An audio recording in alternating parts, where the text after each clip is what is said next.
Hey everybody. How we doing? Good, thanks. Can you just walk us through all the picks you made today and tell us about their games? Yeah, so Harrison Bernicke, defenseman from Kamloops, was our first pick, and Harrison was a guy that kind of had a broken year because of injury this year, but finished the year really strong with Canada at the under-18s.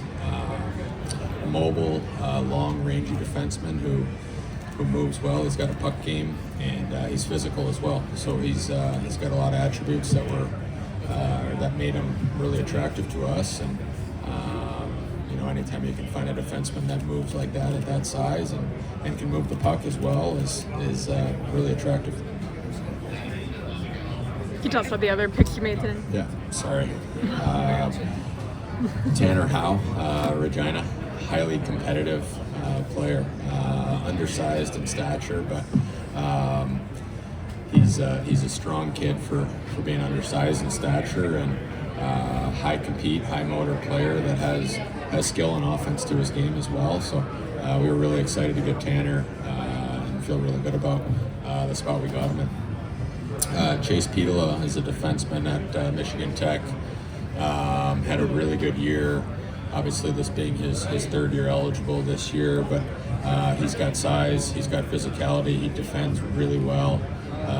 He can move the puck on the breakout and in transition, but with Chase, it was nice to see his year that he had. He made progress from his time in the USHL and then developed into a really good defenseman for Michigan Tech this year, and just really liked the competitiveness that he brings and the size and the ability to move the puck.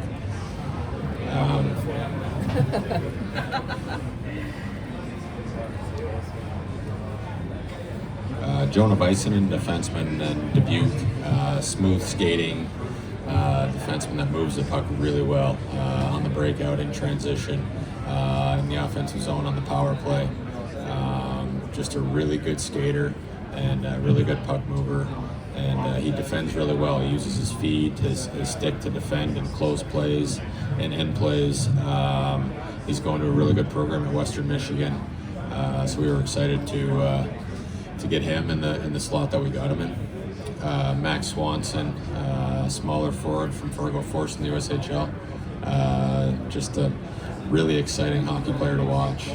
He's small, but he's competitive, and he's highly skilled and highly intelligent. So we were, again, excited to get him, especially where we got him. And then our last pick, Finn Harding, defenseman in Mississauga. Smart, intelligent defender. He's a guy that takes pride in his own end.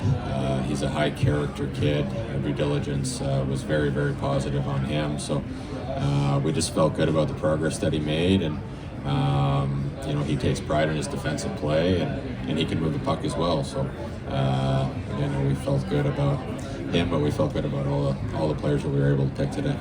You mentioned character. For your second rounders, what was it about their, personalities that you really liked off the ice stuff, versus the on ice that really made them attractive? Yeah, so Harrison he's a wonderful kid. He's obviously we have some connections with Robbie Sandlin, who we hired, that worked in Kamloops the year prior. Robbie joined us this year in kind of a Western scout capacity role, so he knew Harrison really, really well, and just spoke volumes about him as a person. And then we had the opportunity to meet him at the combine and do a lot of homework, talking to people around him, teammates and coaches and management staff in Kamloops, and everything was very, very positive, and you can see it in his play too. He plays a lot of energy and a lot of compete, so the character part was huge as well.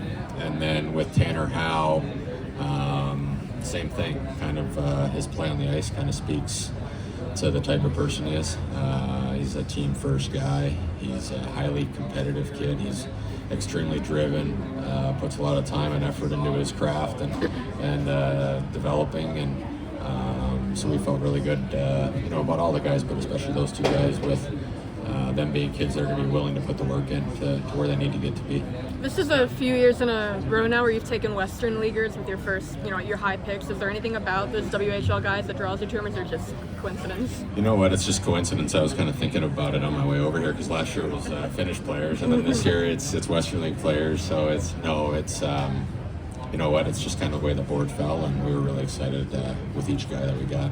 You mentioned the Finnish player. I mean, you had a couple last year, one this year. There's a couple on the NHL roster. Is there anything unique about Finnish players compared to other countries, other regions, anything like that appeals to the Nick? Yeah, I think it's just their personality, their drive. I've always found them to be extremely driven people and humble people as well. And in my experience, they're people that have fit into the locker room really well with their character and their ability to stay humble and be team first players. So, I mean, that's not the main reason why we picked them, but it's just something about the Finnish players that we like and we value. And Jonah was in the spot that we got him. We were really excited to get him because of the player he is first and foremost. I don't know if that answers your question specifically or not. Not a lot of 5'8" guys that make the NHL. Why do you think Mack can beat the odds and make it?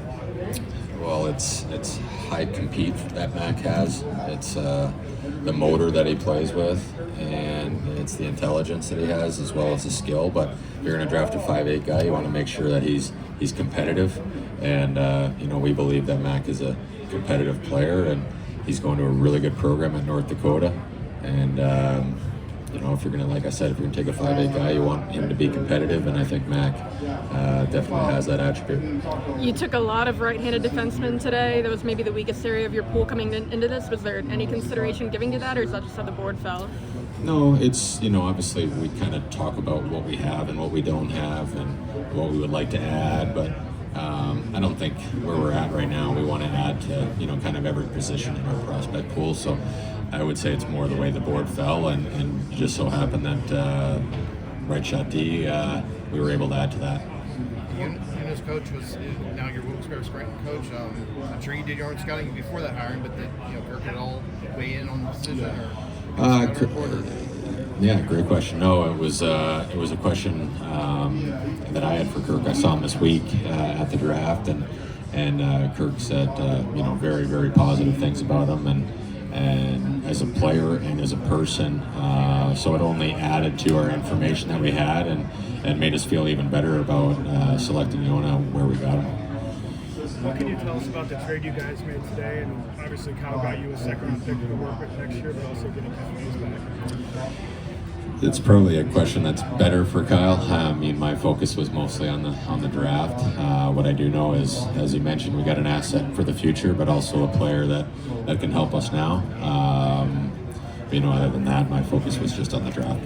Did Matt Cullen weigh in at all on the Swanson pick in Fargo? Sure. Yeah. Matt speaks very highly of Mack, and he's a big fan. So, yeah. Chase's brother played some for Wilkes-Barre last year, and Mack obviously played with Sam Plant, who's in your system already. When you have even maybe a minor connection like that, does that ever impact, we might see this guy a little bit more just because his brother's here, or his teammates here, or anything like that? Is that... Not really, to be honest, no. I think Jim Hill said that the Finns play a more American style. That's something that he likes about it. Does that make the transition easier with North America if there's already a North American component to their game? Yeah, I think that's fair to say. It's obviously it's case by case, it's player by player, but I guess when you're summarizing all of them and the history of Finnish players that have played in the NHL, I think that's one fairly common trait that they all have, and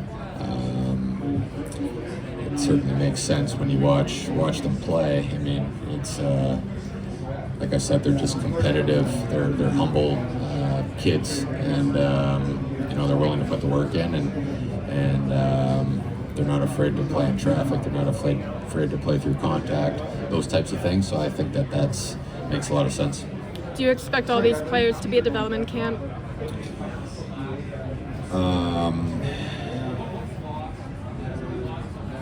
I do.